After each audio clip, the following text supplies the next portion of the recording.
Kerry singer Clare Horgan came to my attention on Facebook with glorious songs from a beautiful setting. The Kerry-born Seanos singer absorbed the music and the language by osmosis.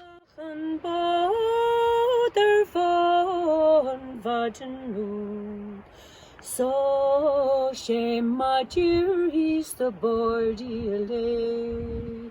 Nor a squealer dirk na biscore the royer. Kya chlore knaga see a gross morphile. She began a successful international career as a jazz singer at the age of 16 when she first heard Frank Sinatra sing this song. In the wee small hours of the morning, while the whole wide world is fast asleep, you lie awake and think about the boy and never ever think of counting sheep. She was midway through a very promising tour of America when the coronavirus outbreak literally stopped the show in Boston, and she had to come home to Ireland. I thought, okay, this is a glitch. I'll still go to Alaska, I'll still do my New York gigs. And then my family started ringing me going, what time are you coming home? It's like, I'm not coming home, I'm here. It's killed me to get here, I'm not going home. And they're like, well, if you don't come home by tomorrow at 5 o'clock, you're not coming home at all. And I thought, well, them's is the breaks, I'll stay here, you know. And they're like, no, you can't do that, you don't have anywhere to live and you won't have any work. And I thought, I don't care, I'm not going back to the depths of Ballinskelligs in the winter. But that's exactly where I ended up, on a plane with another 12 people, of which all of them were traditional Irish musicians, in mourning on the plane, and an empty plane on St. Patrick's Day. Yeah, so that was it, and I came home and it was a huge shock to the system. But the impetus that I'd gained while I was there, the people I'd met, the support that had been just thrown at me like a tsunami was, you know, I feel guilty when people are depressed about the pandemic, because it'll take a decade to dampen my enthusiasm, because it was such a positive. And the wonderful thing for us is that coming home and that energy you got from being on tour has translated into some fabulous Facebook live performances by you as you're out walking, seeing the sunset, a song comes into your head or your heart, and you share it with us. It's absolutely wonderful stuff, Clare. I'm in a really spectacular place, but I'm on the flat, so you can't actually see the beach, which is right behind my house, because I'm on the same level as it. Whereas you go up only a half a mile up to Kilreelig, you go out the door and turn left to my house, and you're up, you know, another 500 feet, and the view is just unbelievable of Scariff and Deanish, the Bull, the Cow and the Calf, all these islands. Bolus Head is where you're looking from, and you're looking out towards Cardaniel and in the far ground to Beara Peninsula. So across to Waterville, the village where I grew up. Before she went to the States, Clare was invited to sing as part of the BBC production The Story of Ireland, presented by Fergal Keane. Nach fein kiat gurta in singlaum tanuig nach in a mean magra.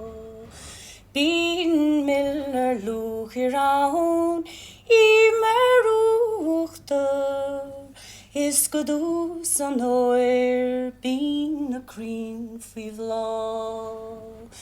Níl gweil dwy gam, níl snack the crew Ta cala is gona, eg long is eg bod.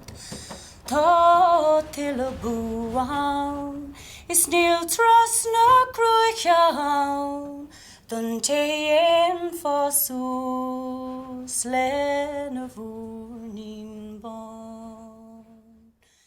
When I arrived, I probably had 20 minutes to have makeup slapped on me and decide what song to sing. And that's the great, you know, beauty of Seanos, that it's kind of portable.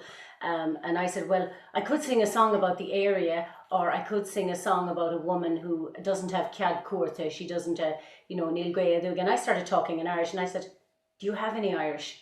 And he said very slowly, Cúpla focal, in a kind of a Dublin accent. And I thought, oh, right, okay. And then he proceeded to present most of the program in the most beautiful Irish. So I felt like, very embarrassed. It wouldn't be the first time Fergal came across that in his career, and I'm sure it won't be the last. He'll have taken no harm from it. Being patronised by a whippersnapper from down the road. You're very positive about what was happening on tour for you in the States before we got struck by coronavirus, and you're still positive looking forward. How hopeful are you that you can pick it all up again and go back to the States and develop your touring capacity? I'm not hopeful, I'm absolutely certain and I'm determined, but also I felt in a way maybe that I was rejected in Ireland and I had to go away. A bit like the, said in this 40s, 50s, 60s that there wasn't work.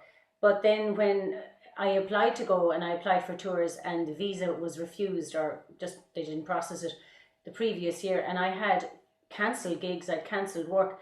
And so I headed off on my own to these independent festivals and the response I got to singing in Ireland, even from just kind of getting my stuff sorted to get ready to go to America, was amazing and people were so nice. And when you're appreciated by your own, that's huge. That's actually bigger than anything.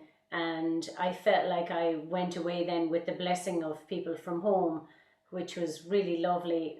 So to me, it's not about where you sing really. It's about how determined you are, how good you are, and I hope I'm adequate. And it's about how much you love it. It's not about ego. It never has been for me. It's about kind of this sense of absolutely having to do it. And one of the big reasons that I ended up back with the Shannos thing, and I make it sound like it's the only thing I can sing because I'm stuck here, and there is an aspect of that, but I realised at the age of 38 I was the oldest Shanno singer in the area, and I thought, oh my God, that's my job.